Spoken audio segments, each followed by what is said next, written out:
Rise and shine on Australia's Vision Christian Radio. Well, it is Tuesday and we're warming up for a bit of a trip. And we've, in the background, been thinking we should probably try and find a theme song for the trip because we like a bit of theme music. Yeah. This is the one Andy's pitching. Yep. Thankfully, we're not actually going in a boat to Tasmania. If you don't know what this theme song is, 3-hour tour. This is the Gilligan's Island soundtrack. We're Professor and Marianne. And a millionaire and his wife. Yeah, a movie star. A movie star. A professor and someone called Marianne. Go on a 3-hour tour, they end up shipwrecked. You never quite knew why Marianne was on the show, Fel? No, well, she didn't have a job. Like, you know, I thought she was the love interest for Gilligan. Well, she was evening up the numbers. All I remember is she always had those denim shorts on and she used to tie her shirts on. I remember the pigtails. The pigtails. There you go. Yeah. There you go. In my head, Andy's a bit of a Gilligan. In fact, I'm going to try and get some photos and put them side by side because I actually reckon there's something to that. We might explore it tomorrow. Well, it could be similar in some ways, Fel, more than just the similarity of Gilligan that I allegedly have. Yeah. In that it was only supposed to be a 3-hour tour. Yes. And we were only supposed to be just going to the airport, getting on the plane, flying to Burnie, but yeah. Well, not flying to Burnie, flying to Lonnie, and then driving to Burnie. Mm-hmm. But things can go wrong when there's so many moving parts. I say sometimes to some people things tend to go wrong more than others, and it could be because of the planning involved. Because when we plan, things don't tend to go wrong as often.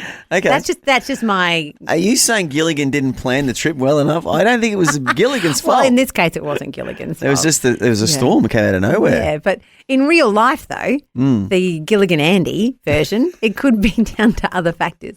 But anyway, today we're talking about getting through the airport because we're talking all things travel. And you'll have some stories, you'll hear some incredible things that people have managed to get through airport security. Some good calls today, yeah. Very really funny. So, but if you, in the background, if you want to get involved with our conversation about whether we should swim and what we should do in Tassie, we need your help with that. Send us a text, give us a call, leave a message, whatever you need to do. But yeah, get in touch. And offer some money because so far people have been offering money. I don't know that. Yeah, well, you'll find out today. Money Teeny. for vision. Listen, well, it's not us. Money for a good cause. Yeah, it is a good cause. But does it influence the decision on whether we should swim or not? Oh, you have to wait and see. Thanks for streaming the Rise and Shine Daily podcast. Please subscribe to the show, rate it on your favourite podcast platform, and share the link on your socials. It all helps get the word out. Morning, it's your Tuesday. You're waking up with Rise and Shine. Fel and Andy with you this morning. How you doing, Andy? Oh, you're belling it up. I'm good, Phil. Just found the bell. Thought I'd give it a ring. I'm pretty sure that we hid that on purpose as well as possible. Well, it's not hidden anymore. The secret is out. The bell is here. I'm so sorry, everybody. I'm great, Phil. Great to be with you. Great to be with everyone listening right now. It's going to be a good day, Phil. Well, it is. Look, yesterday we got chatting because we had on the countdown clock to Tasmania. We are heading to Tassie. We are. Come Friday, you and I will be broadcasting live from the Apple Isle.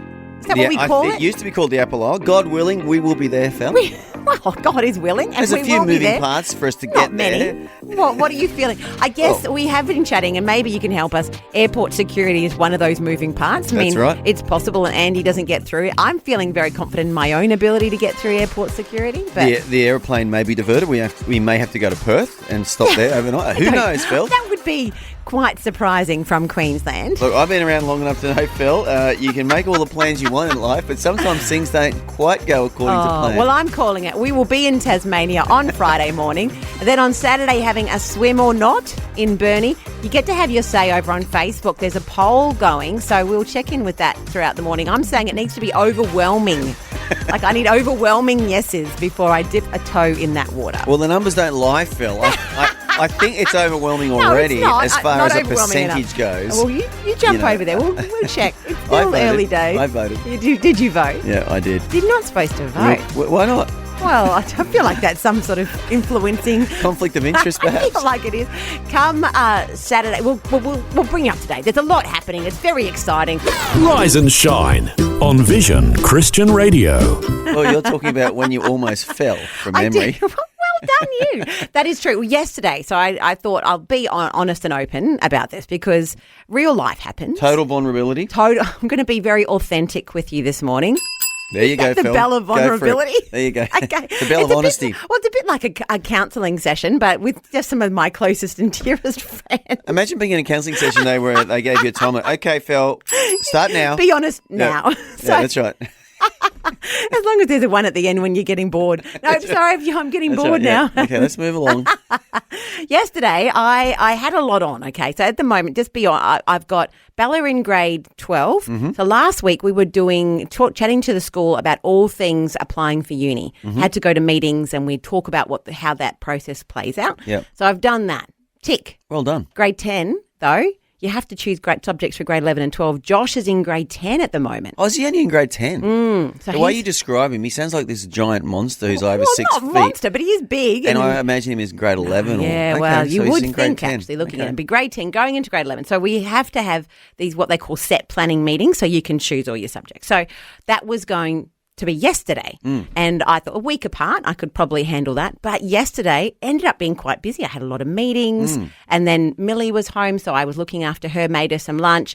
And I got to about midday and I thought to myself, I think I've done all the meetings. I can now do work. Yeah. And I had the thought about 3 or 4 times you should look in your diary. And I thought, nah, all good. Okay. I'm pretty fine. Yep. So I didn't look in my diary. You resisted what we call that, the instinct or the gut I would feel. say it was God, actually. Oh, it was the God, the think it voice was of probably God. God, Well, I to didn't be want to say that, but okay, now you've I said actually, it. because it was You not definitely ignored not me. God. Okay, then. I did. So I think I did ignore God's voice on the inside. And I didn't look in the diary. And I get to 12:25 and I get a message from Bella saying, Mum, are you coming to school? And I think, that's interesting. Why would I do that? Why would I do that? It's for Josh. Are you coming? Ooh. And Bella had been tracking me on our family tracking app. Go Bella. And she had worked out that her mum had not left home and she was supposed to be at school in 5 minutes Oh, wow. for this meeting with Josh. Oh, wow. And I had I remembered it all, and I had not. I'd completely So did you forgotten. jump in the car? So I said to Mum, I yelled around the house, quick, where's my phone? I didn't even have my phone near me. Oh, Phil. Babe, I know that's Murray. I need you to call the school, tell them I'll be late. And I was sprinting around like a crazy person, got in the car. I did get there. Okay, question. When you got in the car, did you give it the jandle? Did you give it the jandle, Actually, Phil? I thought of you, Andy, and I did a little bit, and I thought Andy would be Ooh, proud of me. a little bit it of was jandle. It was within the law, but the law. only just. Like I was right on. That was the quickest I have ever got to school ever. You go there, Phil. I'm sprinting, Well done. sprinting into the library. I wave at Belle because she knows I'm not there. I'm jumping up the stairs. Is Josh there? Yep. Okay. I get in, and then the teacher's running late. So I'm the principal who we were meeting with. I was all good. That but didn't matter. I did admit at the end my mistake. I said, I wouldn't have been here except Bella has saved the day. Or you could have framed it this, except Bella, my daughter, stalks me and knows everything I do every day. I was She very knows my thankful. every movement. How good is that? Like the Holy A Spirit. stalking daughter. But I did say to Josh later on, because I admitted my error, and I said, I think God told me. And he said, but you didn't listen to God. I said, no, I didn't. That's true. I missed God. But God talked to Bella and we're all good. So there you go. Well, it's a happy ending, Phil. It's a happy ending. And I'm happy to hear that the car got a little bit of jandle. It did get some jandle. Because I think every car needs a bit of jandle Do you every now and then. reckon? Yeah, just blow the sort of, pistons clean and get the air running through the air filters and the fuel through the fuel tank. Do you Yeah, reckon? Well, absolutely. I don't miss many appointments, so there you go. Maybe I might on purpose miss a few more just to put that adrenaline through my system in the car. Just so you can give a bit of jandle to the car. But one appointment we're not going to miss is getting to that airport. On Thursday, when we fly out in the afternoon to go to Tassie, Yep. but because we are heading there later in the week, but we have put the call out about airport security. Yes. I'm a bit concerned that Andy will even make it onto the plane, knowing how Andy travels. But the call is out there. We'll bring you up to date with our conversation about airport security next on Rise and Shine. Brought to you by the generosity of Vision family members across Australia and around the world. The Rise and Shine podcast. We're on the countdown. We're heading to Tassie. On the weekend or late last week, we got to have a little sort of a taste test of what it will be like travelling as a team. That's right. So, and how did you feel you went, Andy? I think we did well as a team, We Fel. did do We had well. Robbo, our manager, with us, and between the three of us, we got things done. We got through airport security without too much of a fuss, although there were belts flying, there were laptops Well, flying. let's go back in time. I mean, not talking myself up too much here, but Andy was waiting for you guys, Yes. picked up Yes. with two very nice Nutella croissants Croissant. from a Francais bakery. It is very impressive. So that was a good start today, wasn't it, Phil? It's a wonderful start to the day. Can I say, our biggest concern, though, was whether or not we could get them through airport security. Yes. Because there was a part of me which thought maybe if I was an airport security person, I would be tempted to say they can't go through and they had to be left behind. They could be exploding croissants. I'm sure there's such a thing. Because, getting through an airport, Phil, it can be a little bit tricky, just like on that old movie Flying High when that pilot turned up and he was in a rush. He had to get through the airport. No. And he was harassed by people. Excuse me, we'd like you to have this flower. So what's happening here, Andy? The pilot's trying to get through the airport. Is it a rush? Yes. And what is he doing? And all these people coming up to him trying to sell him things, give him flyers, leaflets. Oh, no. What is he doing? He's dealing with them, Phil. Oh, no, Andy. But the pilot gets through. Thankfully, it was nothing like that when we made it through the airport, but it has got us thinking It's about... a very funny movie, though, Phil. Well, it has got us thinking about what is it that you've got through the airport? What are some of those travel tales that you might have to tell? And yesterday, John kicked us off with a wonderful story about his mum. John, tell us about your mum. Well, my mum's quite old, and she went to... I was catching a plane, and then Mum and Dad wanted to see me off. So Mum goes up to airport security, and she's got her knitting bag in there. Oh. And she had quite an arsenal of knitting needles and long scissors and everything. And she's like, what seems to be the problem? Oh, no. And so it was quite humorous. And then they're like, look, you really can't take that. And I'm looking at my mum, and they're looking at my mum, and I'm like, look. And then Dad had to race the knitting bag all the way back to the car and then come back to see me off on the plane. But it was quite humorous that she's like, I don't see the issue. Oh, bless. Well, John, never underestimate an old lady with knitting needles. I mean, the possibilities are endless, really. We don't want to go there, but I mean, No. Well, look, in all the cartoons, the grandmas, they are forced to be reckoned with. A ninja grandma with two knitting needles could actually do a lot of damage. Oh, no. I reckon could take down at least several passengers and half the crew. Look, I understand That's the my scissors, tip. but those knitting needles, they're there for good. But if Good you've of got the nation.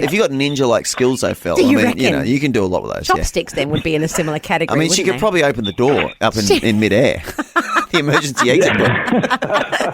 Well, she wasn't even going on the plane. She wasn't even going on the plane. Oh, no. You'd almost want to just leave it there for the second. Okay, well, hold this. There should be like a holding cell where you can just log it in. I'll get a ticket. I'll come back and get that a little bit later. Oh, bless her. Bless her. Oh, what has she got better since then, John? Do you reckon she learned her lesson? She's quite old, so Oh, bless. So, but it's good. But It's a bit of pressure, though, isn't it? Yeah. Well, she was a bit confused at the time, and I'm just like, Mum, it's okay. Just drop the battle axe knitting needles. Just drop the bag. Just drop the bag, Mum, and walk away. Oh, dear. John, brilliant. So there you go, Phil. You can't underestimate these trips to the airport. You never know what's going to happen, do you? No. Well, the call is out this morning, 1-800-316-316. What have you got through airport security successfully, or a different security? But we want to know. I wonder if there's someone who's got the biggest or the best thing all the way through. Or maybe you've been blocked and stopped for no good reason. Tell us that story. I'm mostly thankful that the croissants made it through. So, Oh, they were good. Coming up next, though, something that wouldn't make it through is our time machine. That needs to stay firmly at Vision. We're playing Bible Story Sound Off. Wait a minute. Are you telling me Vision's breakfast show is now available around the clock and on demand? Incredible! The Rise and Shine podcast. Rise and Shine. Are you ready for a challenge? Listen to the mystery sound, correctly name the Bible story, and win a great prize. Sounds easy, but is it? Rise and Shine's Bible Stories Sound Off. That's right. So we have this incredible technology. I wonder if you were going back in the time machine. So far, we haven't done a security check going through. We've just kind of jumped on board. That's the beauty of the time machine. And if you are new to Vision, and I'm sure there's someone listening right now, you've never heard us before, we have a nuclear-powered time machine, which enables us to fly back in time and land in an epoch of history where Bible events took place. Look at you, Andy. Yeah, I'll have to look that word up later. It just came Just to to my mind. double-check it. So you know what, Phil? Because we're going to Tassie and we're not allowed to take the time machine with us, we're going to fly the machine right now. And I am concerned. Look, there's a different side story going on here about whether I should get in a car with Andy because he's a crazy driver. Is it safe Unconfirmed to fly? reports. Well, no, it's crazy confirmed. driver, I have seen it firsthand. I didn't have to even, not from someone else. But here we go. You were a witness to me arriving on time at a We Are Messengers concert. Because I was on time, but I did not drive crazy. But here we go. So we've just flown back in time and we have actually witnessed a Bible event. So this is a story from the Bible. We've recorded the sound of this Bible event and get ready for it because here it is right now. Excellent. There's not a lot to that sound. But there is. It's a contrast. You do Phil. say so yourself. There is and there isn't, Phil. So let's listen one more time. Okay, it's deep. I love that we have some answers of what it's not to help guide us on this journey together. I reckon it might be the Egyptians going through with their chariots through to the Red Sea. Probably more Noah's Ark. Is it when Joseph gets thrown into jail after getting falsely accused? It was at Samson, and he was at like a grinding wheel, and he used to grind up the grain. Well, I was thinking it might be the boat breaking up that Paul was on in the shipwreck.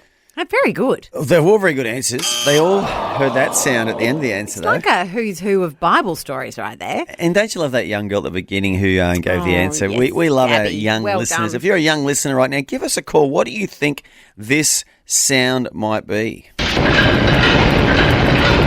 there you go. Well, we'll take anyone, really. But yes, The Rise and Shine podcast. I can see I've got Peter on the line. What are you thinking? A verse about turning your, because it sounds very industrial. Yes. Turning your swords into plowshares, and and your spears into Pruning hooks into your spears into pruning hooks. What a great guess. Love that. Very, very, very biblical, Peter. Is it the right answer, though? Is it? Come on.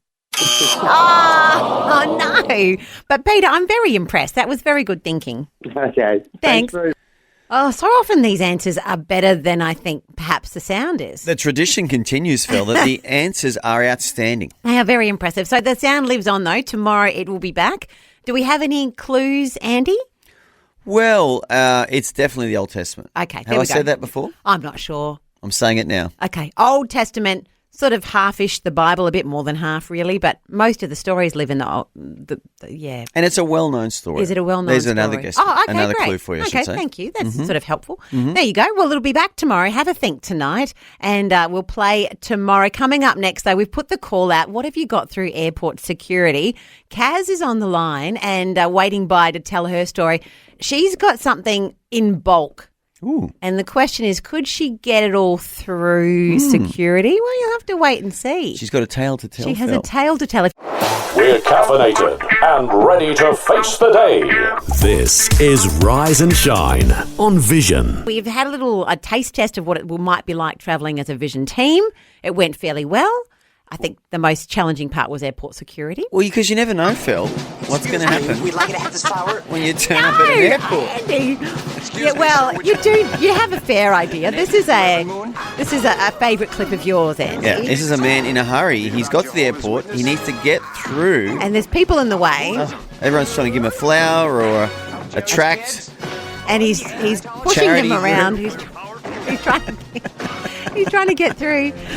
Oh, dear. And you can feel a bit like that at security, a bit pressured, right?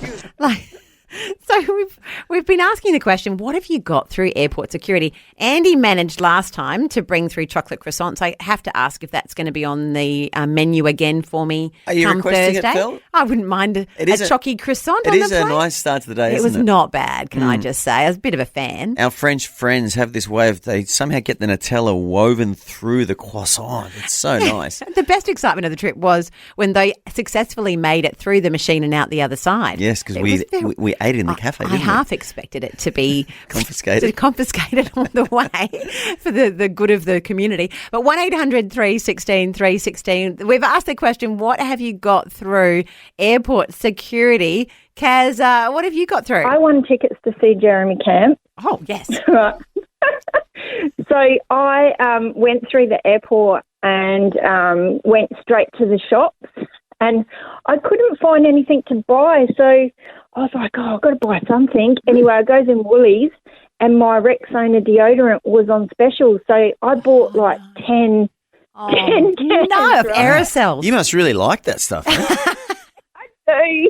And it's really expensive. So when it's on special, it's half price. Snap it up. Snap it up. But not if you're flying home with it. Is that what I'm hearing? No, but I'm not a frequent flyer, so I didn't think of that. Of course. So what happened when you bought your barrels of Rexona deodorant to the checkout, to the security? It was like, I know how those people feel at border security now because I was so embarrassed.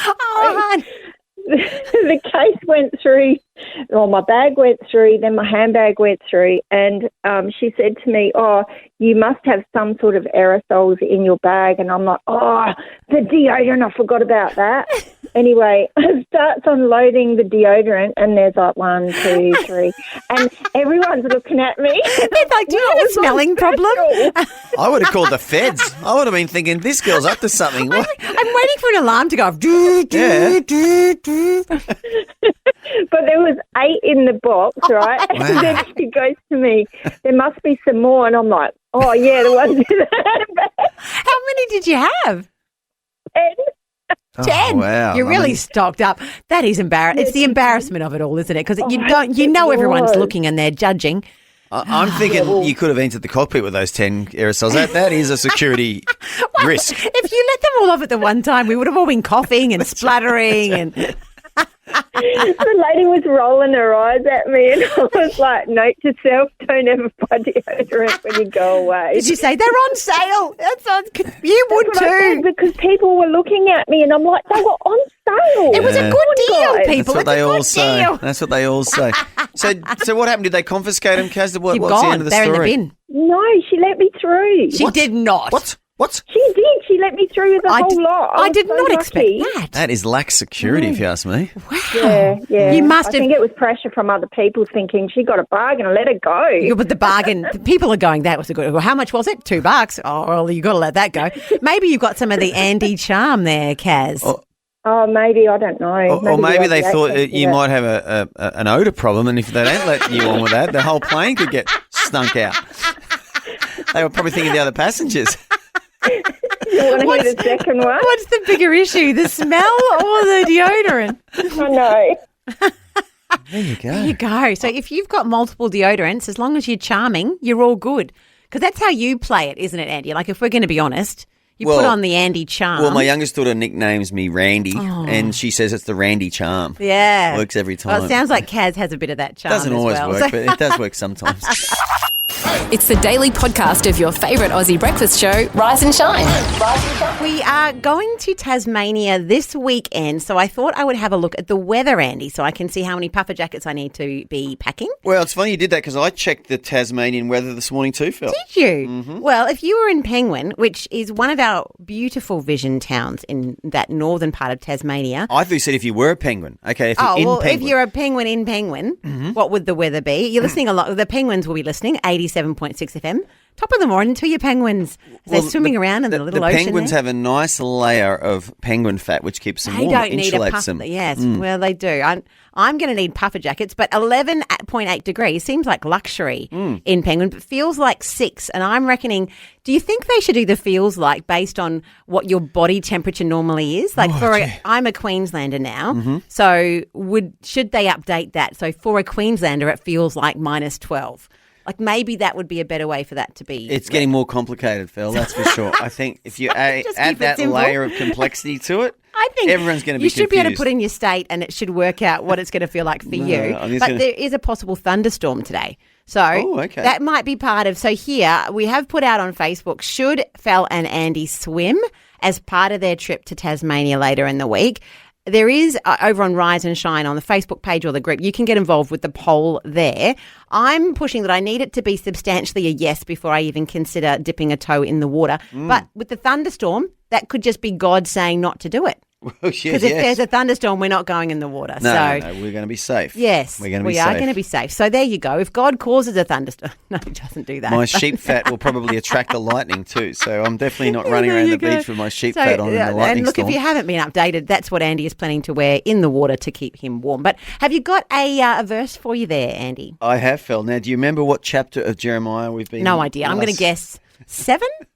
Chapter 31. Oh, close. And I'm glad I asked that question because if you want to read a great book in the Old Testament, because some of the Old Testament can be a little bit confusing. Sure. Jeremiah chapter 31 is a brilliant chapter of the Bible because I believe it's basically a prediction about New Testament Christianity. Now, yesterday I talked about how we've got to sing with gladness and we've got to shout. Yes. And then God says this in verse 8, "Behold, I will bring them from the north country and gather them from the ends of the earth, among them the blind and the lame, the woman with child, and the one who labors with child together.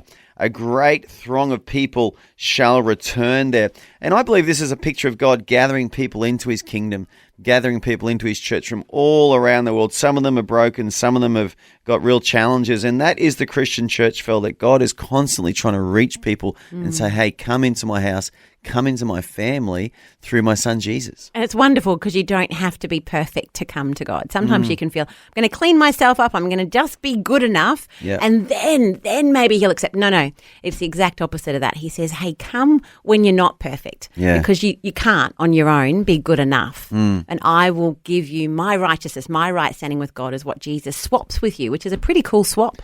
No, it's good. And because if you analyse it, the blind and the lame in the Old Testament times, they couldn't work. They couldn't support themselves. They were a liability and they had to beg, so they had real challenges. And so that's a picture, like you said, of people who aren't perfect that have real challenges as well. But the Lord says, just come to me and I'll accept you just the way you are. Beautiful. Good news for us this morning.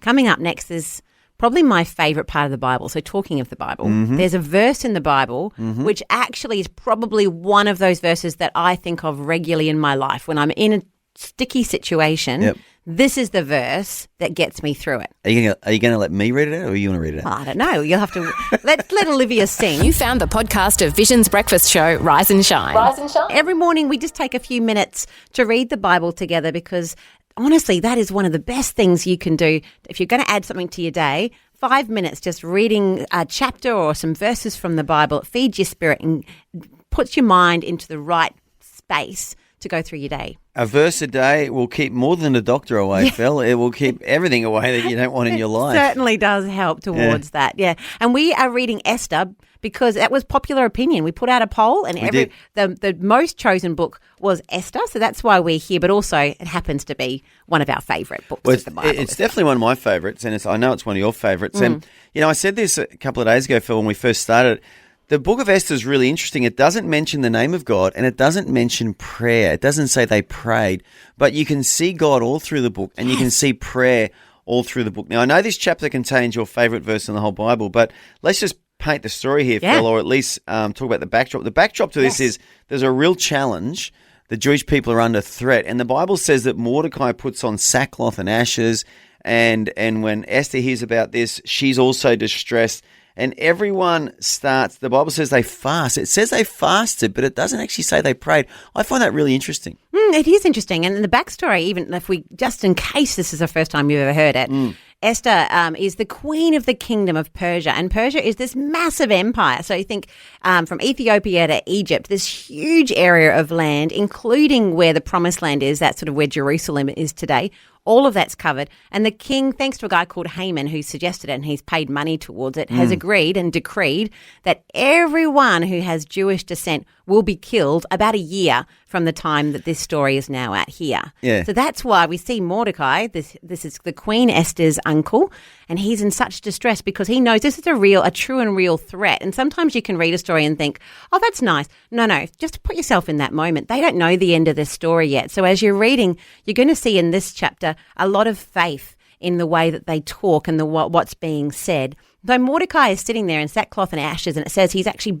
wailing as he goes up to the palace gate because he can see that this is a real danger, that his people will be what could be, according to that decree, wiped out. And in verse 3 it even says in every province where the king's command and decree arrived. Now, there was so many provinces all around the world that was under this Persian Empire. Yeah. It says there was great mourning among the Jews. So it wasn't even just Mordecai, with fasting, weeping and wailing, and many lay in sackcloth and ashes. But it doesn't say they were praying, but we know they were praying. Yeah. What I believe, Fel, is that this book was written within the context of the Persian Empire. It was written for a Persian audience as well as a Jewish audience.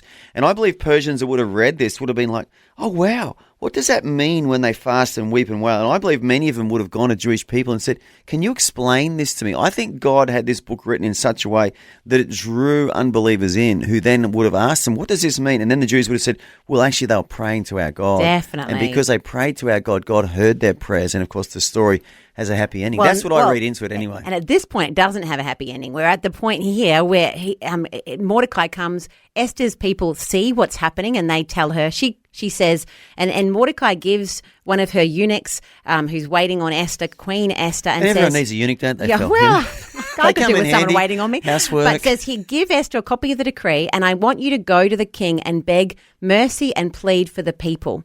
And that was Mordecai, the uncle, that was his command. Hey, go into the king. Esther comes back and she says, actually, you know what? The king's official and everybody knows that anyone who appears before the king in his inner court without being invited is doomed to die unless the king holds out his golden scepter. And that's really important. She knew that if she just marched into the king, it wasn't because, even as the queen, if he decided not to give her favor and grant her favor, she would die on the spot. And so she was saying, and he hasn't called for me. I don't have permission to go before him. And so Mordecai comes back with this reply to Esther and says, is this your favourite verse in this chapter, Phil? We're getting there. Is it? He says something here, it's important. Don't think for a moment that because you're in the palace, you'll escape when all the other Jews are killed. And I love this faith of Mordecai. If you keep quiet at this time, deliverance and relief for the Jews will arise from some other place. Mordecai was convinced that God would save his people no matter how. But he says, but who knows that perhaps, this is the kicker here, perhaps you were made queen or in this place for just such a time as this. And this is the beautiful reality, is Mordecai knew that no matter what, God would save his people. Yeah. But this was actually the time that Esther had been put in that position for. And that for me has been actually the most useful piece for me, is that the number of times that you're in a position and you've been given something to do and it's hard and it's difficult, life and death here. But he's saying to Esther, Queen Esther, hey, you know what? I know that this you could possibly die. But who knows but that you've been called to do this for such a time as this. And what a wonderful moment to go, actually a realization, God's put me here for such a time as this. I'm going to do the best with what he's given me. Yeah, and we can all apply this to our lives. So whatever we're doing today, whether you're working in a job or you own a business or you're a student or you're a stay-at-home parent, whatever we're doing in life, we interact with others, don't we, Phil? And it's like at that moment, sometimes you've got to believe this verse. Who knows, maybe God made me for a time such as this, to speak to my neighbour, my friend, my colleague at work, to invite someone to a church event. We've all got to stand on this word, haven't we? We do, and we can see Esther then. She's very, very particular with how she goes about this, because she doesn't just rush in and then go, oh, okay, then I'll rush into the king. But she does something very purposeful. She says to Mordecai, now remember, Mordecai said just go to the king. She says, actually, go and gather together all of the Jews and fast for me. So there's a pausing and there's a praying before she goes out and does something. She says, go and gather together all the Jews, fast and pray. Don't eat for 3 days. She says fast. She doesn't say pray. Oh, that's true. Fast for me. Do not eat or pray or drink, for 3 days, nights, day or night. My maids and I will do the same. And then, even though it's against the law, I will go and see the king. And if I must die, I must die. Always encouraging and always fun. Rise and shine on Vision. What was the craziest thing that you might have taken to the airport? Andy took croissants. Croissants. Delicious. Nutella croissants They at that. were very good, I have to say. But they successfully made it through. Have you got an airport tale for us? And I can see I've got Christine on the line. And Christine, you were on a world trip, I think. My husband and I were doing a world trip back in the year 2000, and we nearly closed down Heathrow Airport. Now that, I have to hear that. That's better than us. What did you do? We were carrying live rabies vaccine. You were carrying live rabies vaccines. Now that beats chocolate croissants any day. Well, that's what you do, isn't it? What's the story? That's what you do when you're flying. Well, we were travelling from England on to Austria and then Hungary, and it was advised that we have rabies vaccines. So it's a course of 3 vaccines, I believe, going back by my memory. So we had 2 in the UK, but they told us just to carry the other one and self-administer when we got across to Hungary. Wow. That doesn't sound right. So I've we never heard of that decided- before. Self-administering a vaccine. Gee whiz. So you turn up at the airport. We declared it at Heathrow, and they shut the check-in counters and called security. But it was out of the 9 till 5, so there was no sort of administrator there. Oh, no. And so they were saying, oh, well, we could possibly give it to the pilot to carry for you, and you collect it at the other end. That's very But generous. eventually they allowed us on with it. Oh, they did. I wasn't expecting that end to the story. But it caused quite a stir, though, obviously, when you were first checking in. Oh, massive. Yeah, the check-in was closed for like 25 minutes or so. So did people realise it was you that was causing the check-in to be closed? Were there... Yeah, they were all getting angry. Oh, no, Christine. Did you say, I need my vaccine? You should have just held it up and said, look, I just got some rabies here, okay? Just everybody calm down. Calm down. Yeah. I'm sort of visualising, you remember those old like Batman TV shows and that where those sort of vials would get dropped and all the gas would come out. I'm sort of visualising you could have been throwing those things around that aeroplane, smashing them open and the rabies would just be like spreading through the plane. That's what airport security was concerned about, I'm pretty sure. That's imagination? That is a good imagination, isn't it? I'm imagining, on the other hand, this massive needle. So I could just see the syringe. This huge needle and them thinking, nah, we don't want any of that. But wow. Yeah. Well, when we got to Hungary, we stayed at a B&B owned by a veterinarian. So we thought, we'll just get the vet to administer it rather than ourselves. Oh, yeah. I think we would have been better doing it ourselves because my arm was black and blue from my shoulder to my elbow. Well, I was going to ask where he administered it, so it was in the arm. Somewhere else. So I was thinking somewhere else That's too. where my mind went immediately. I know where my dog gets his vaccine. I know where I would have put it if you asked me to administer one. An arm. Definitely an arm. Oh, dear. Well, Christine, well played. That was fun. You might have the best story, I think, of the most crazy thing to bring through airport security. Well done. Thanks. Have a great day. Brilliant. You too. Bye. Thanks, Christine. Bye. Oh, I would never have picked a live rabies vaccine to make it the way through. Like I said, I just saw Batman. I saw those vials being smashed open and the gas coming out and There's poisoning so everybody much. on the plane. Or at least giving them a dose of rabies. In cartoons, oh my goodness, Andy. What happens if you get a dose of rabies? I don't even know. Well, I don't. You don't want to catch a dose, do you? Well, that's why they have vaccines. Oh, no. Oh, dear. 1-800-316. Well, the good news is, fella, the vials remained unbroken. They were did. transported to Very Hungary. safely, and a vet And administered by a vet. You know. What could possibly It's a go normal wrong? story, isn't it? Just another day in the life of a person. I wonder what we probably need is someone from the airport to have a chat to, because the stories that must come through. We should have asked, did the vet use one of those big horse needles? Well, that's what I'm in my head. It's a massive needle. And we all know where that goes. It doesn't go on the arm. It goes in the part that sits on the seat, Phil. Oh, dear. It would be very painful. Love the Rise and Shine podcast? Tell a friend today. Well, we have Des Kennedy from Momentum Australia with us today. His podcast goes to over 60 nations around the world, talking about men and men's health, as well as numerous radio stations across Australia. Des Kennedy, welcome to Rise and Shine. Hey, it's great. And it's just as well I'm a morning person, hey? Yes, you do morning so well. Now, Des, we've spoken to you over the last couple of weeks about being authentic. I want us to go there again, but we sort of touched last time on, making yourself vulnerable as a real key to authenticity. Can Can you talk about that, please? Sure, of course. I mean, if people are listening and, they don't know you, how do they know you're real? How do they know that you're genuine? Well, let me tell you, the way you do that is by being vulnerable. It's just be open and honest about your world. And I've said many, many times on radio, and people have heard me, my sons have heard me say that I wasn't a good dad. Why do I say that? Because one, it's true. But two, if you're a dad and you're struggling, just know there's lots of people around you who are doing the same thing. And if all of us were prepared to be vulnerable, to our families, to our friends, to our workmates, the world, society in general would be a much better place. Even outside the Christian context, just be open and honest with people. Wives, be open with your husband. Tell him how you feel. Husbands, for goodness sake, talk to your wife. Tell her how you're feeling. Tell her what you're struggling with. And, you may find if this person loves you, they'll help you 100% to recover. It's a fundamental thing, an art that we've forgotten how to do, to be vulnerable. It's an interesting thing, isn't it? Because you think of the stereotypical Aussie male and female, but it's really about, you've got to be good. You're a good man. You've got to be tough. Tough. Yeah, that's right. Yeah. That's what I'm picturing. This man, this hard man on the land, and he doesn't have many feelings. He just doesn't cry. Gets the job done. He might get angry from time to time, but he just gets the job done no matter what. I kind of feel like that might be part of the culture. Yeah, it is. But, the number of men who break down and cry on their farms because they're struggling financially or they're struggling with relationships and their wife doesn't want to live on the farm, whatever that looks like. A number of men out west in Australia who commit suicide, who have no friends.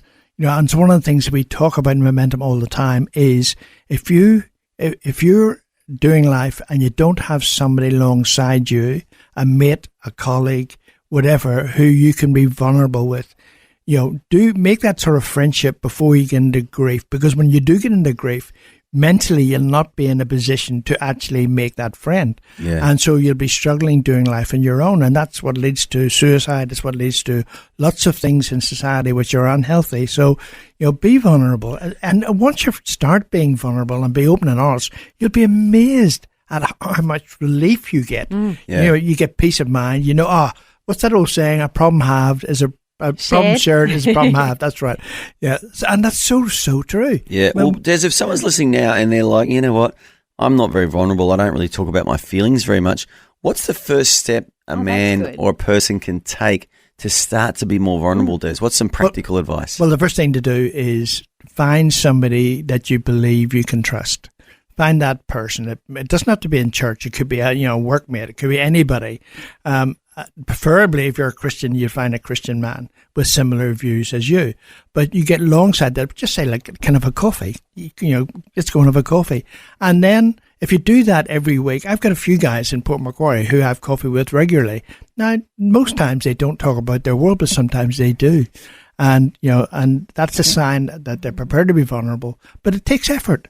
Right, you have to sow into that relationship so that I have two people who are that for me. One in Port Macquarie and one up here in Brisbane, and so those people look at me all the time, and they can tell when I'm struggling, and so that's what you need: somebody who you can talk to. So you got to find that person. You got to find that person, yeah, and you might have to go through 2 or 3 people before you find the right person who works with you. You could see that in the life of Jesus, though, can't you? Yeah. Peter, James, and John. Yeah. Jesus was himself. He was very vulnerable. He had feelings. He had emotions. Yeah. And he shared them. Yes, exactly.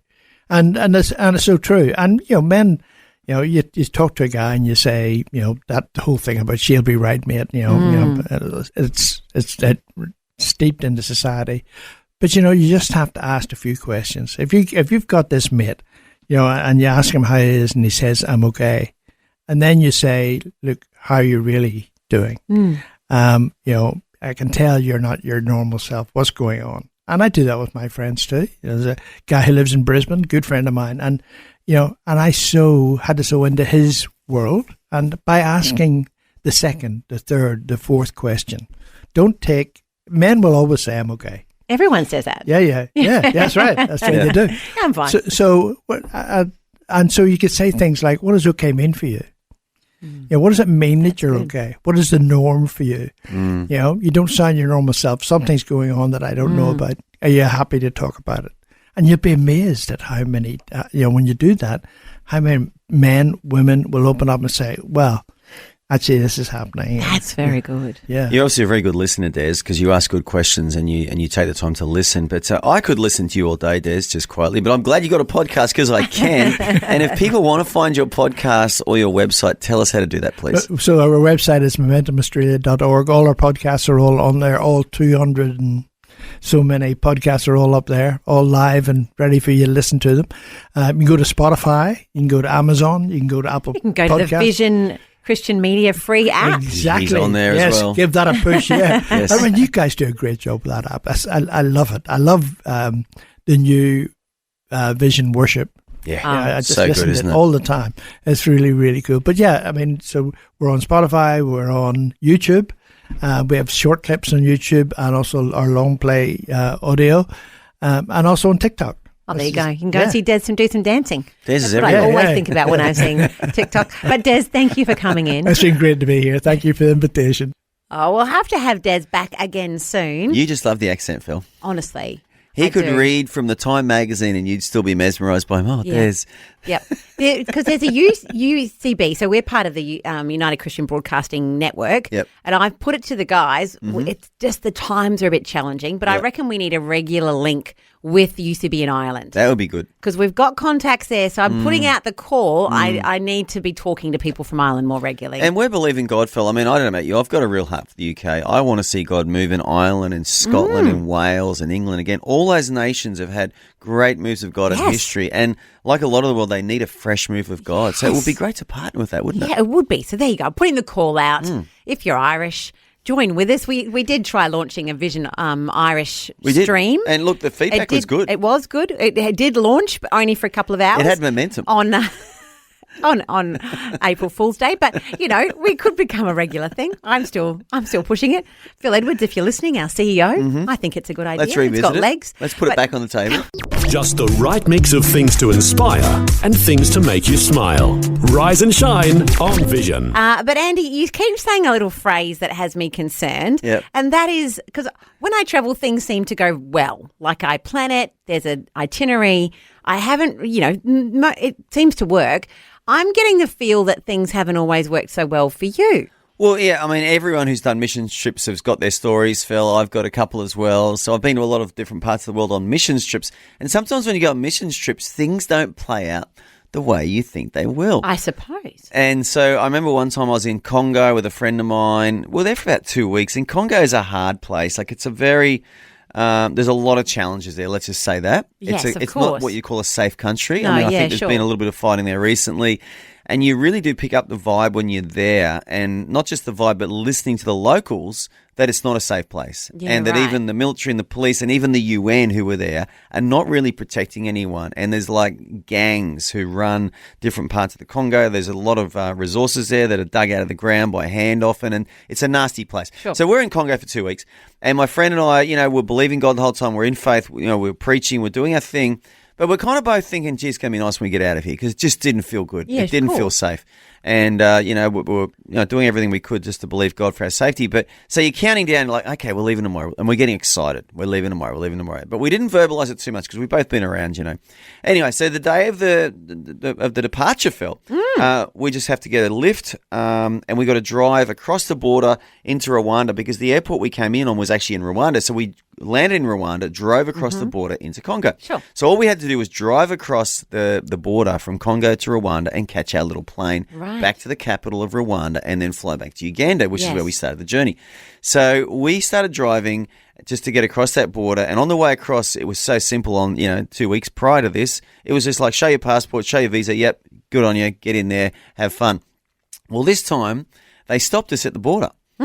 And they were in this car and they would not let us pass the border. They wanted a bribe. And we weren't going to pay the bribe. And so we literally sat in a car for 5 hours in the baking hot sun, trapped between Rwanda and Congo. So we couldn't go back to Rwanda because our visa had expired. They wouldn't let us back in. And the guys we couldn't get back into Congo because our visa had expired. And the guys in Rwanda, the officials would not let us cross that border. Oh, no. And we were in this hot car, like stinking hot car in the African sun for 5 hours in the middle of the day. And I'll be honest, I've never had a panic attack in my whole life, but I almost had a panic attack that day because it was just like so hot in the car. And it was like this Mexican standoff, and we just could not get across that border. And so finally, in the afternoon, when the plane had just taken off, the border official said, okay, you can go through now. So we go across the border and our plane's gone, Phil. Yeah. Now, we've both got kids waiting for us in Australia. You know, we both want to get home. We're going to go back to, obviously Rwanda, then Uganda, then fly back to Australia. Wow. And so we had to then find a taxi to drive us for 6 hours across the mountains of Rwanda to the capital in the middle of the night.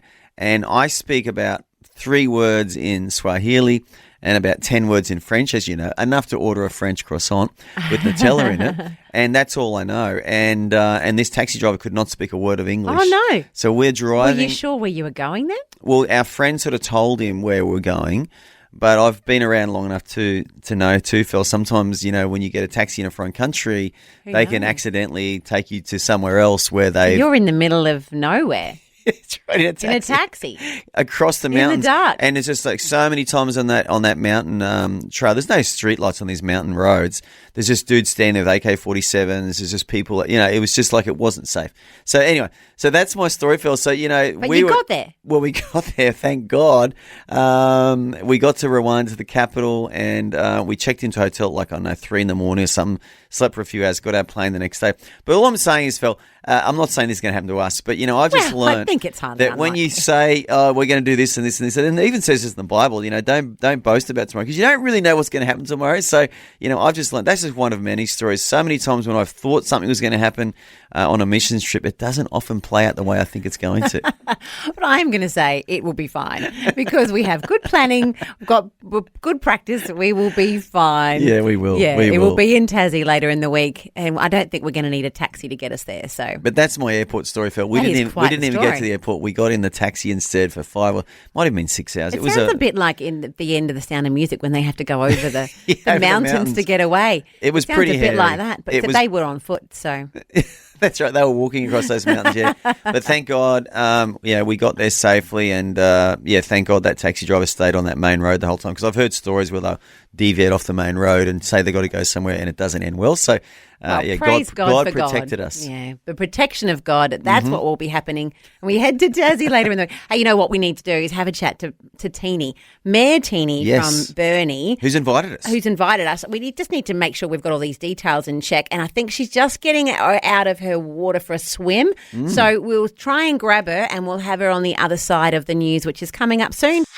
I've heard of all-day breakfast on the menu, but here's a brekkie show available 24/7. Thanks for streaming the Rise and Shine Daily podcast. Well, as Shakespeare once said, Phil, to swim or not to swim, that is the question. And we've put it literally out on Facebook because what do you do if you've got a question these days? You put it on Facebook. So you can go over to Rise and Shine Vision, and you can have your say on whether or not Fel and Andy should swim while they're in Tassie. I was not so secretly hoping that there would be a huge avalanche of support for the no vote for that. It turns out the yes vote is so far swimming ahead in the poll, but it's the early days. So I thought I would try and find somewhere else that I don't want to swim, which would be Warwick in Queensland right now. Yes, because there was snow over the weekend. Just a couple of days ago they had snow there. What's it like today? It's 5.3 degrees as you're waking up in Warwick today. Feels like about 4.2, sorry, and heading to 21, so that will be the end of the snow. But I'm not thinking that first thing in the morning in Warwick, that's a place that you're like, yeah, definitely put me in the pool. I reckon there'd be a dam in Warwick right now that would be freezing cold. I think you're going to say would be full of people, and I'm like, I don't think so. It won't be full of people, it'd be freezing. It would be freezing. Cold. That's the call. Maybe I'm now trying to find other places in Australia that I don't want to swim. But there you go, Andy. Tell us what is your scripture for the hour? Do you remember the chapter of Jeremiah we're working through? 30. 31. You'll never forget it now. I'm reinforcing. I used to work for Baskin Robbins, so I could say Baskin 31 flavors. There you go. I'll get 31. 31 flavors. Chapter 31. It's just one of the best chapters in the Old Testament. Okay. So I'm going to work my way through it. So this one now is apart from Esther 4. That's right. Chapter 31, verse 9, and it's talking about God restoring his people. It's talking about restoration and God rebuilding what's been taken away or destroyed. And so God says, they shall come with weeping, and with supplications I will lead them. I will cause them to walk by the rivers of waters in a straight way in which they shall not stumble. For I am a father to Israel, and Ephraim is my firstborn. And again, this is a vision, Fel, of God leading people into his kingdom, into his family. And yeah, even if we come with weeping, even if there's sadness, even if there's been a little bit of tragedy in our past or a real challenge we've faced in life, God's going to lead us by the rivers of waters where we can drink and where there's food. And it's a place of blessing. Praise God. Well, talking of water, someone who's just come out of the water, Martini from Burnie. Don't you in love Tasmania. the water, Fel? I do actually. I am a swimmer. Like, I do love swimming. Oh, okay. But I Underline like it. that, everybody. Fel is a swimmer. She loves the water. I like it in certain temperature ranges. Okay. So okay. I'm quite particular. So it's not unlimited or unconditional love for water. No, it's no, conditional love it's for conditional. water. Like the hot shower, love. Yes. Hot bath, Yes. love. Do I love? Hot spa. Hot spa. With there bubbles? you go. Yeah, heated pool. Yes. Not a problem. Tick. Yes. Tick, tick, tick. But do we love swimming when the water is freezing? And it has been said the worst possible month for swimming. It's penguin cold, It Fel. is penguin 'Cause cold. I've never seen a penguin in the tropics. They don't do tropics. I reckon that's the way we pitch it. Should we swim when the penguins are in the water? I don't think so. But someone who knows all about it is Martini from Burnie in Tasmania. She's invited us to come and swim with her and her crew on Saturday morning. Should we do it? I'm not so sure. Could go either way, I really. think we should, Fel. Subscribe and listen to the Rise and Shine podcast in the free Vision app. It's easy and available everywhere. We are heading to Tasmania later in the week, and there's been a lot of talk about whether or not, and I could go either way, we should swim while we're there. So let's have a chat to the source. On the line, Fel, we have got Mayor Tini Brumby. She's the Mayor of Burnie, Tasmania. I believe you just come out of the ocean, Mayor. What's it like? Look, it is a fantastic. I reckon it would have been a balmy 12 degrees down here in Tassie. Luxury. We're just lining up for the perfect temperature for you guys on Saturday morning. I am getting very excited, Fel and Andy. Now, I know you haven't quite committed yet. No. Fel, is that right? That's correct. I haven't committed. Well, listen, I've got some pretty important news that came through yesterday. Oh, okay. Hot off the press. I have got somebody that contacted me and said, look, if Fel and Andy both swim, I will donate $5,000 to Vision Radio. Wow. And what's more, they're flying in from Melbourne to make sure No, they're that not. you guys come. I promise you, they are getting on a plane. They've already booked their tickets. But what if we didn't They're send... literally coming to Tasmania for our swim. And they're bringing the Melbourne money with them as well. I like it. Are they getting in the water? There's only if you both come in, though. So this is not a $5,000 donation for fun, guys. There's a requirement. It's a strings attached. Are they bringing cash? Is it like a bag of cash? No, you don't get that through Will that get airport through security. the airport? I don't know. I don't think you want to do that through the security. Are they getting in the water as well, Tina? So, yeah, they've actually agreed to, they're coming in as well. So Saturday morning at 7:30, when we get our GoPro out and we come in for a swim, all of my swimming group have been alerted. They're all very excited. Are they? So there'll be quite the crew of us at 7:30 on Saturday. And you've great, even better news, Fel. Oh. It's going to be 3 degrees in Burnie outside. Are you serious? I'm wondering because, I'm still. No, hang on. Let's revisit that. So it's 12 today. Are you saying it's going to drop to 3 on Saturday? So I was talking about the water temperature. Oh, the water temp. Temperature, Okay. I suspect the water temperature would be 12 degrees, but outside. And this morning, I imagine it wouldn't have been far from 3 degrees when I was swimming just now. That's but not Saturday, good. I've just done the Google check, and look, I'm really excited. I think that's going to be well. I've got the water bottles ready. Well, I just can't wait to welcome you to a beautiful. It'll be this blue sky day, sun coming out. We'll be dancing in the waves as the sun is rising. I mean, what could be more beautiful than swimming in Burnie in Tasmania on a Saturday morning? And I'm sure we could live stream it onto your page so that your Vision listeners can actually see whether Fel gets in and whether or not we're going to be able to apprehend this $5,000 donation. Yeah, right. That's a good challenge, Mayor. It sounds like once we do start posting this on socials, I think get ready, Mayor. There's going to be a lot of tourists coming to Burnie because it sounds like it's a beautiful part of the world. Well, that is true. I think you're going to be getting international guests. You're going to be getting Australian visitors. Are they I all think swimming, though? I don't know. Oh, just to see the scenery, to see the sights and sounds. Yeah. Well, given I first came on here on your station some months ago, you were talking about the fairy penguins. Yes, yeah. So, I mean, really, there's lots of reasons to come and have a wander along our beach because you're going to see fairy penguins as well. Actually, they're called little penguins, not fairy penguins. That's cool. I fondly think of them as fairy, but are they in the water with us? Penguins. Am I going to be swimming with a penguin? No, I'm afraid we're not swimming with the penguins. I won't be able to get in then, unfortunately. No, of an evening. We'll go for a little wander one of the evenings. Amazing. Oh, I don't.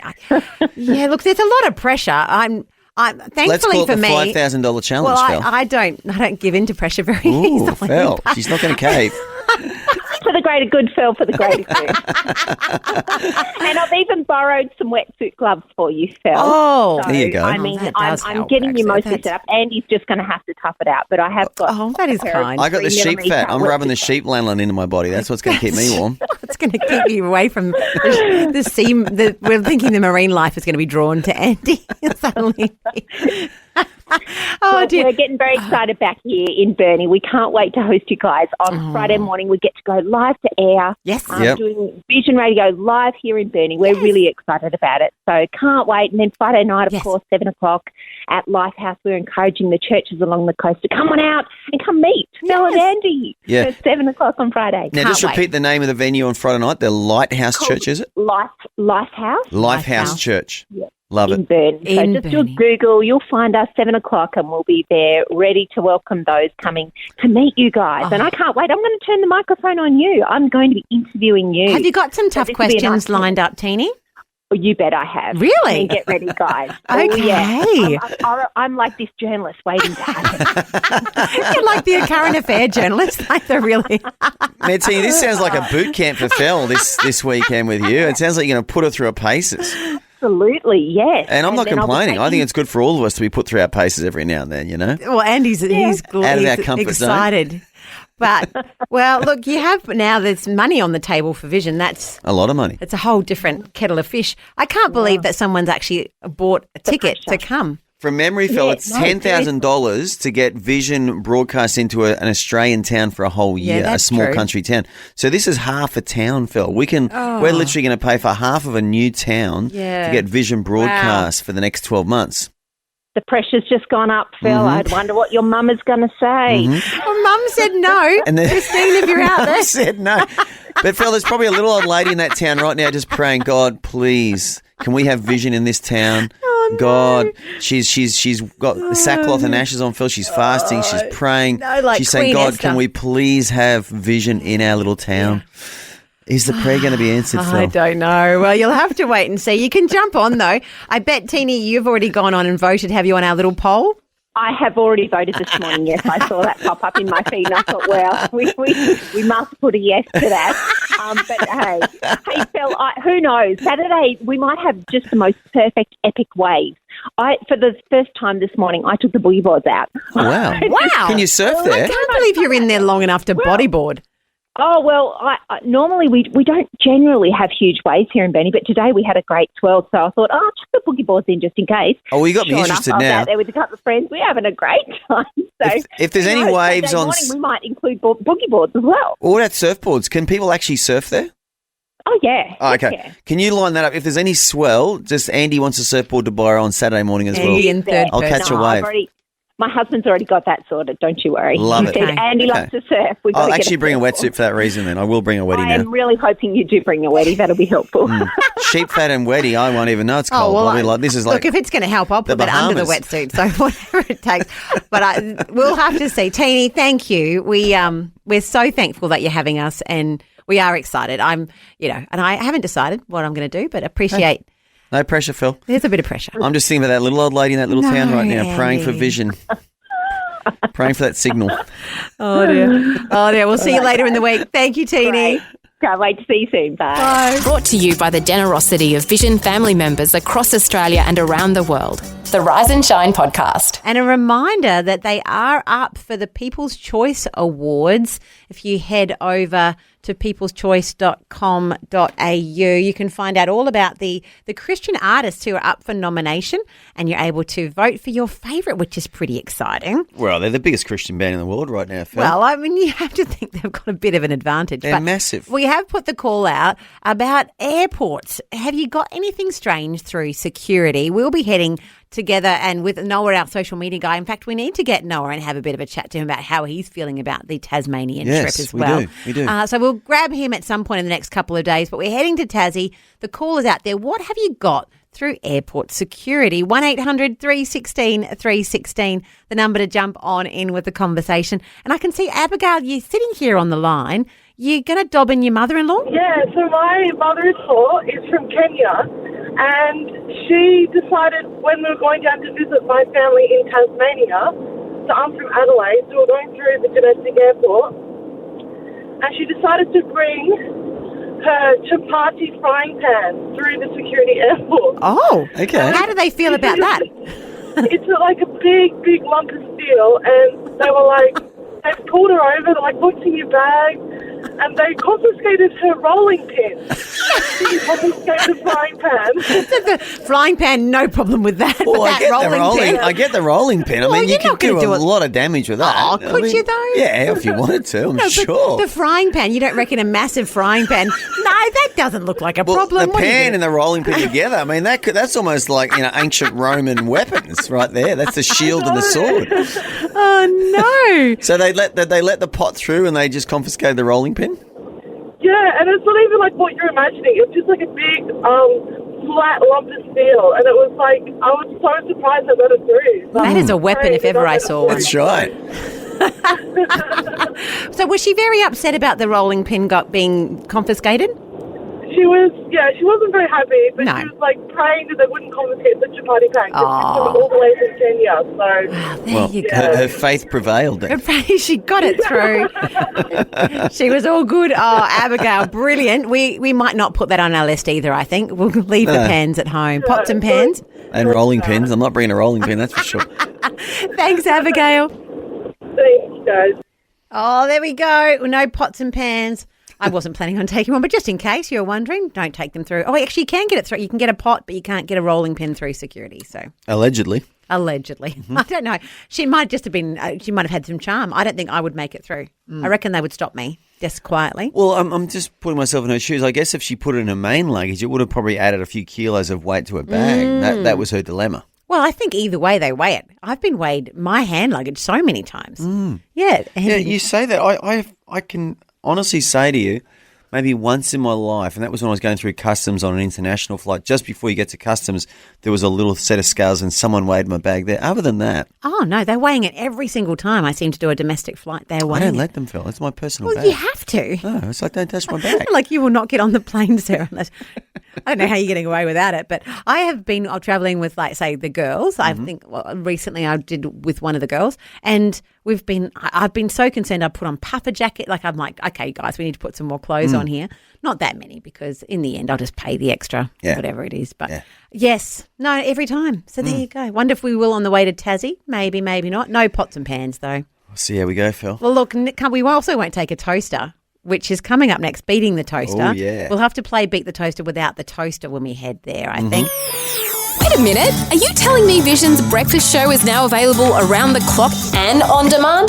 Incredible! The Rise and Shine podcast. Rise and Shine. Beat the toaster. We don't need you to have the whole world in your hands, just a piece of toast, and That's you can right. play this game. That's right. We've got Alison from Doughboy on the line. Hey, Alison. Good morning. You're out chasing chickens this morning. Yes, I am actually trying to get a clucky chook off the nest. Have you had your toast before you got going with that chickeny challenge? No, I have my toast when I come in after the jobs. Generally. Okay. What are you going to put on your toast today? Well, I'm into, at the moment, I'm into almond butter and honey. Oh, Alison. Oh, wow. That's next level. Are you making that butter yourself? I wish. No. It's Well, a it great sounds very combination. nice. Almond butter And after and you've honey. done some hard work. Yes. Very After you've good. chased the Chase chooks chicken. around. I thought you were going to say you're going to have eggs on toast this morning because you've been chasing the chooks around. Obviously, they're laying. Chicken. Maybe the chickens finally get too much. You're like, I'm having chicken for brekkie. I got plenty of eggs, but no. You don't have eggs on toast? Yeah, we do. What kind of eggs do you like? Fried, poached, scrambled? What's your thing? We're just sort of the scrambled people. Oh, yeah, I like scrambled eggs. Do you like a scrambled egg? Nice, very nice. Fluffy scrambled eggs. I like the poached ones. You like poached? Poached eggs always. Okay. 100%. There you go. Anyway, we are playing a game that involves toast. We are. And this game, Alison, you've got 60 seconds. You've got 10 questions. You have to answer them all with the letter V for volcano. There you go. Oh, no. Get your head around all things starting with a V. V for volcano is what we're heading for. I'm not sure if that's one of the answers. I feel like I don't know if that's mean actually, but it's just a letter that came up It's randomly. in the alphabet, Phil. It's one of the potentials, so there's nothing mean about it. Okay, Alison, are you ready? You're going to get 60 seconds to answer 10 questions. Are you ready? Yes. Because your time starts now. A brand of car. A Volvo. A country. Venezuela. A 4-letter word. Volt. A job or career. Volleyball instructor. A sport or game. Volleyball. Something with wheels. Volvo.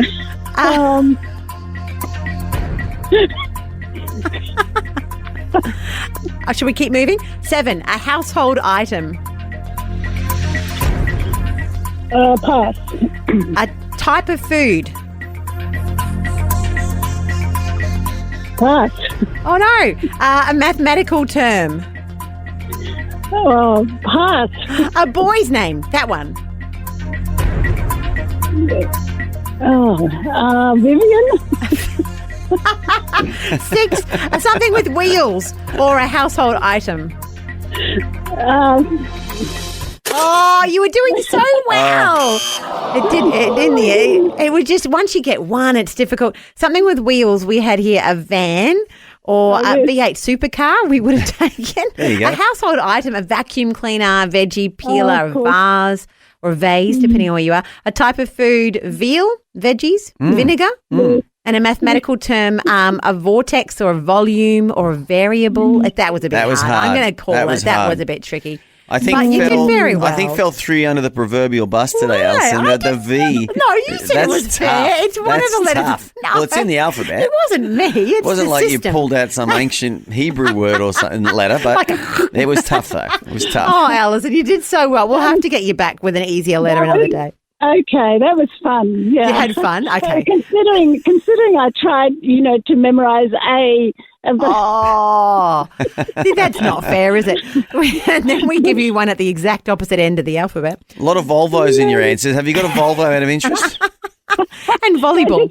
I wouldn't mind one, yeah. There you go. Okay, She's up for that. So you're praying for a Volvo and you play a lot of volleyball. And a volleyball coach, I think, was the career. Yeah, I was a little bit sceptical about that as a career. I would have taken it. I would have banked that. So that's fine. I'm all for being creative with these. Wonderful effort, Alison. Thank you. We'll let you go back to the chickens. Okay. Thank you. God bless you guys. God bless you. Thank you. Bye. I've heard of all-day breakfast on the menu, but here's a brekkie show available 24/7. Thanks for streaming the Rise and Shine Daily Podcast. Talking all things airport security this morning because we're heading to Tasmania, and so there's going to be that moment, that awkward moment where you have to take everything you've got out or not. Open up your bag. Open up the bags, put them in a variety of different pouches and things, send them through the conveyor belt. Who knows what's going on, and do they come out the other side? That's right. There's a moment, don't you reckon? So many variables there, Phil. There are. Do you keep your belt on? Do you take them off? Do you have your shoe? But we did get questioning because you managed to get, there was a moment, I honestly was not sure if they would accept chocolate croissants through the tray, but there was no batted eyelid even. It was fine. No mention of the croissants. No mention. I thought someone would at least make a smart joke like, oh, I'm sorry, sir, these will have to stay here. No jokes there. They don't joke. I don't know what their little machine can see, but those croissants are amazing. It's almost like they're striped because they thread the Nutella Gorgeous. through the inside and the outside, so it looks like a striped croissant, and the stripe is actually Nutella. It's stunning. So nice, isn't it? It's almost too nice to eat, but it's fine to eat. Like I did eat it. Maybe the croissant doesn't show up on the scanner. I don't know. Maybe you don't reckon that was in like an empty bag. Maybe they just saw an empty bag. Oh, nothing in there. There you go. As a result, we have put out the call. What have you ever got through airport security? We want to hear your tale. And I've got Jenny here. Jenny, what did you get through? I just thought I'd tell you about my daughter who got a giant African snail through security. Wow. What is going on at these airports? Okay, tell us. Tell us about that. A giant African snail. I think she must have been about 4, and we were flying from Malawi to South Africa, and she loved snails, and she was taking it as a present for her grandmother. Oh, and as you do. I said to her she could take it, but she had to take it in an open container, and if someone took it away from her, then they would take it away from her. Fair. So this little 3 or 4-year-old carried this giant African snail in its open container out of Malawi and into South Africa, and nobody stopped her. Was it still alive or was it dead? I'm hoping alive. Alive. So it's to grandma. crawling She's not around. taking a dead snail to her grandma. Did they even see it? Did they notice it when she was going through security? I have no idea because the 3 kids would just walk through on their own, and then I'd get the luggage and follow them. She just had a cute smile. That's it. Nothing to see here. That's right. Wow. Yep, and she looked after it the whole flight on the plane. Oh, do they take a lot of looking after snails? Oh, not really. Not really, I suppose. But What do you feed them? leaves, maybe? I don't know. Yeah, just plants. How Plants. funny, though. Imagine for the snail. I wonder what it thought as it was up in the air. Like the air pressure changes. What a journey, eh? More like what my mother thought was going to happen to her garden. That's right. That's true. You know what you need, Grandma? You need one of these bigger snails. That's right, yeah. Oh, brilliant. Well, Jenny, thank you. I love that story. I don't think we're going to take any snails to Tasmania, so we're safe with that one. No, if anyone's listening from the Tasmanian government, we're not bringing any snails with us, that's for sure. Thanks, Jenny. Okay, bye. Oh, very good. Well, how great are all these stories? We've had pots and pans, knitting needles, scissors. Snails. Giant snail. Giant Not snail, one that yeah. I would normally I have wonder how thought big of. it was. It sounds big. It sounds like whatever giant snail is, it's going to be giant, isn't it? So cute, that little girl this morning to take little the giant snail on the plane. So cute. She was obviously a very cute little girl because the airport security would probably think, oh, isn't she cute? And didn't even look in the bucket. Well, maybe there were so many. I did think leaves in it. Have you ever had, as a kid, my kids used to collect them. We'd put a ton of leaves in there. Sometimes you can't see through the leaves. Oh, you collect snails? No, but, you know, when they're little and they want a pet and you're Yeah. like, I don't want to buy a dog. And you're like, well, go get one from the garden. So they get And snails. they get like a snail or like a little lizardy thing. Millie used to be particularly adamant about that. And we'd throw a whole bunch of leaves in, put air holes in it. Yep. I mean, after a while, I let them loose because it's not very humane. But there you go. Yeah, well, when my feel dad, bad for my dad was a farmer, so when we did sell a farm and moved to the city, all I remember about snails is he would go through the garden and just throw them on the road so cars would run them over. Oh. He saw them as his Well, enemy. I don't know if we want to tell that story in the same breath as the other story. Well, they were eating his plants, and I learned that from him too. So I started chucking them on the road as well. So no, we never kept them as pets. Sorry to those snail lovers out there that you had to hear that. But look, we'll head up to the news now, and we'll move away from the topic entirely. So we'll be back with some weather on the other side of the news not long from now on Rise and Shine. We're caffeinated and ready to face the day. This is Rise and Shine on Vision. I've been spending a bit of time in places I wouldn't want to swim, which it is most of the places because it's winter across Australia.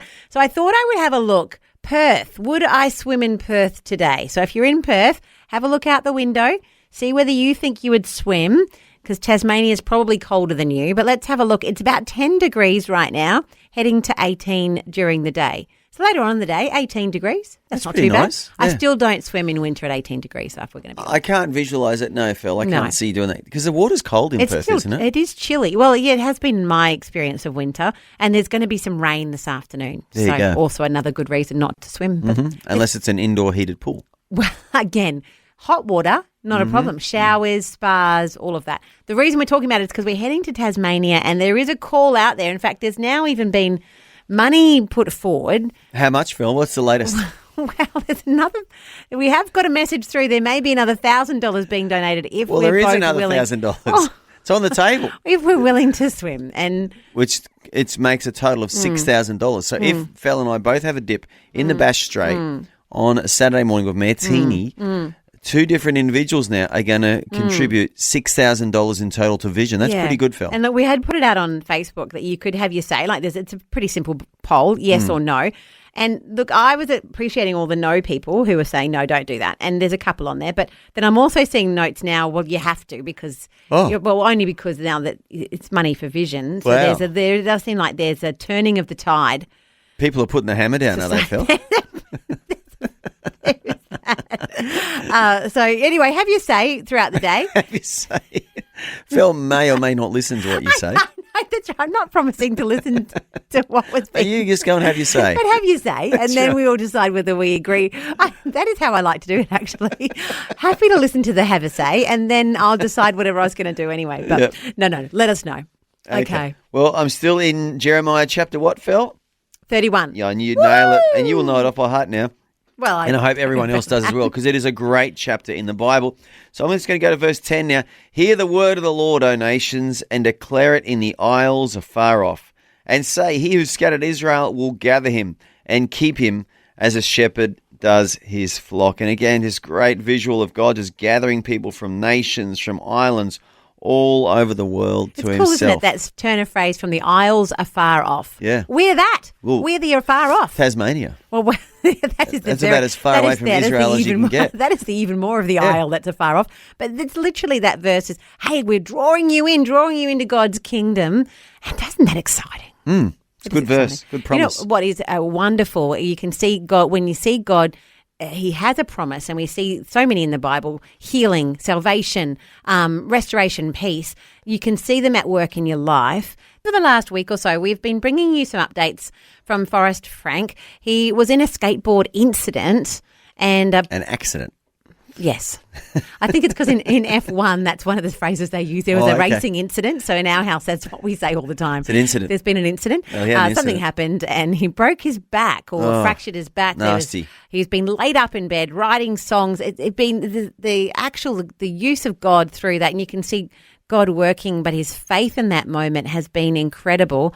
I noticed over the weekend he was posting some updates that were just spectacular. And yesterday, our time, he came out with this update, which kind of summarizes what's happened, but tells you what's happening right now in his world. This may be a long video, but I need y'all to understand the full parameters of this experience. I took like 55 days off of social media, deleted TikTok. God had just sent me through this arena tour. So I just felt the need to pause and say, hey God, here's everything. If you want me to never drop music again, that's okay. If you want me to tour all the time, that's okay. Like whatever you want for me, I will do it. But I need to hear you. Lord, direct my compass. So my pastor challenged me and my buddy Noah to, in tandem, do a 30-day journal challenge. Long story short, I felt like God was saying, hey, I want you to start documenting everything, specifically with music. Literally in the journal, like, God, practically, what does this mean? And I'm like, okay, I got to get camera equipment. I got to get blah, blah, blah. So I buy all this gear, tripods, memory cards, battery packs. I set everything up and I test it out. I actually made 2 songs that I haven't shared yet because I was still figuring out if it was possible to make a whole song while recording. Anyways, I'm ready to go. I'm ready to launch this thing where I start documenting my musical journey and I break my back. And what's crazy about this, I happened to crash right in front of the Ring camera and we caught it on video. That's already super weird. I'm like, I can't believe we caught this on video. Next, I'm tears falling to my face, screaming in agony, and yet I'm overwhelmed with the presence of the Holy Spirit. I don't know where it is, but I commented that somewhere in a post where I said, like, I felt like God was going to do something good, because he's always doing something good. So I find out that I break my back in multiple spots. I'm out. You saw the footage. I'm like, okay, I'm going to be here for who knows how long, months. And because I had all my camera equipment set up, I told Grace to go downstairs and just grab my gear. Like, hey, girl, grab this, bring it upstairs. So she brings it upstairs. So then I make God's Got My Back. At this point in the timeline, I'm already thinking, oh, this is a miracle. I just captured making a whole song, It's a proclamation of joy in the midst of a trial, and that could have been it. He could have ended it there. On the post for God's Got My Back, the caption was turning lemons into lemonade. Took that social media break. Now I'm on social media. I scroll past it and I'm like, yo, this song kind of hits. So they send it over, and then we do that back and forth thing, capturing in real time. And I'm talking to my friends, I'm talking to my pastor. I'm like, I think this is it. I think this is what the journal was about, capturing the real thing. And so then that song happened. I'm getting emotional right now, just overwhelmed with the Holy Spirit. That song comes out and is doing what it's doing. You're like, that was the miracle. That was the miracle. Just that. And then suddenly my back is completely recovered. I know there's someone watching this video who doesn't know Jesus. I used to be depressed. I used to be insecure. I used to be full of anxiety. I was not this person. I gave my life to Jesus and he changed everything. Give your life to him holistically. God bless you guys. Peace. That is Forrest Frank. Incredible news. He is up and about after that huge accident where he'd fractured his back. Yeah. And Praise if you don't know Forrest Frank, because some of our listeners won't know Forrest Frank, just to give you an idea, like some of his songs, I'm just looking on Spotify, and this is just on Spotify, not all other streams, 70 million listens to one song. Good Day, which we just listened to, 123 million listens. A song called Up, 133 million listens. So this guy is massive as far as the reach he's having. And I don't know about you, Phil, what I found encouraging about that is he's just a simple Christian. He prays, he asks God what to do. He surrendered it all to God and said, God, if you never want me to write another song, I never will. And in that moment of surrender and just really seeking God, God healed his back. It's that moment of holding things lightly and saying, God, I'm here, like we've been talking about with Esther, for such a time as this. But this is a season for you, so I'm going to hold it lightly. And that you can see that in his heart, can't you? Not grabbing on it, holding it tight. I'm famous. I'm doing no, just holding it lightly and say, "Hey, God, not my will be, but yours be done." And then believing God that He's going to see breakthrough in his back. And here we are. He's up and about, holding his kids. Very, very exciting. So that's Forrest Frank. We will keep following along with his story. It's the daily podcast of your favourite Aussie breakfast show, Rise and Shine. That is Aidan King. He's up for one of the awards for the Australian Song of the Year. And he's an Aussie. Well, they're all Aussies. I never knew he was an Aussie. I always don't know why. I imagine him as being American. Well, if this process is doing nothing else, it's helping Andy to understand who the Aussie artists and are. I reckon I'm not the only one. Well, there you go. Well, we'll play some more tomorrow so you can get a feel for all of the Aussie songs up for grabs. If you want to get involved and vote, you go to peopleschoiceaward.com.au. But look, it's time for us to go, Andy. I'm going to leave you with an update on our poll. Should we swim in Tassie? Okay. What is it? Well, at the moment, the yeses are still beating the no's, but no's, if you're out there, just go and vote for us. Can you give me some numbers, Phil? Like how many? What are we talking? Like percentage-wise? Yep. I could, but I can't do that without voting. Okay, total numbers. How many votes have been cast? It's kind of almost about 50 votes. Oh, that's a lot. So we are having people. Colin, there's a few comments are probably what I enjoy more. Well, what's the number of people who've said yes? Well, the majority is saying 48, 49? No. There was, I think, 8 to 10 who said no. And that includes your one. So 7 or 8 sounds like 7. No, yeah, 7 people have said don't do it. Yeah, they're and quite 43 adamant. have said do it. Yeah, that's right. And yeah, that's right. And that's a majority, Phil. Well, so far, but that's we're treading lightly. Colin says yes, you must swim! ! The only reason I can think of is because we've recently moved to Burnie from Rocky. Oh, really? But I'm back in Rocky for a bit, so he's going to miss seeing us. Therefore, you must suffer! ! No malice here. Okay, maybe just a teeny bit. See what he did there? Because of Mayor Teen. Very clever. Very, very clever. clever. A little dad joke in the well message done, as well. Colin. There you go. Well, the verdict's out yet, but tomorrow we would love to hear from you about what we need to do on our Tassie tour. What are some of those bucket list items that we can't miss if we've only got a few days in Tassie? What must we do? But we are going to have to head over to the rest of the Vision crew for the day now. Have a wonderful day. Well, I want to visit some of these comments too, Phil. So what else we got here? Yes. So with the added donation or the added incentive of donation, if you swim, now it is a must.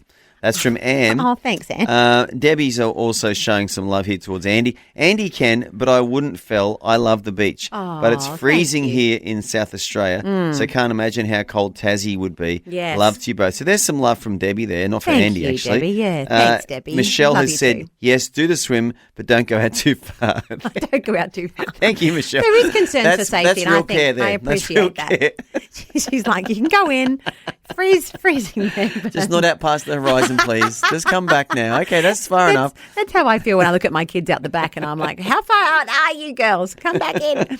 Oh, Too dear. funny. Thank you, Okay. everyone who's commented, and thank you, everyone who's voted. Well, It's we'll leave pretty it funny. open, and tomorrow we'll revisit it, along with what's happening in Tassie. If you've got some thoughts, you could text them now. Give us a call early tomorrow. What do we need? We need to start piecing together the trip. I feel like at the moment it's a bit scattered. Okay. Tomorrow maybe we can narrow down. Is there like meat pies somewhere that we should be eating? We know there's some good fudge when we get to Hobart. Yep. Maybe what do we have to be doing? What can't we miss? Sounds like you like to plan every Yes. stage of every trip you do, Yes. Fel. Yes, I do. That's quite It interesting. could be interesting that we're the exact Yeah, opposite. that may not be the way It I may roll. or may not work. So we'll see. I might just drive along and go, that looks like a good bakery. Let's stop I don't know. there. We've got a lot of time, so we'll see. You can follow us along. It should be funny, if nothing else. But we'll hand over to the rest of the Vision crew for the day. Whatever you're doing, God's blessing be upon it. We'll Yes. be back bright and early tomorrow. Thanks for taking time to listen to this audio on demand from Vision Christian Media. To find out more about us, go to vision.org.au.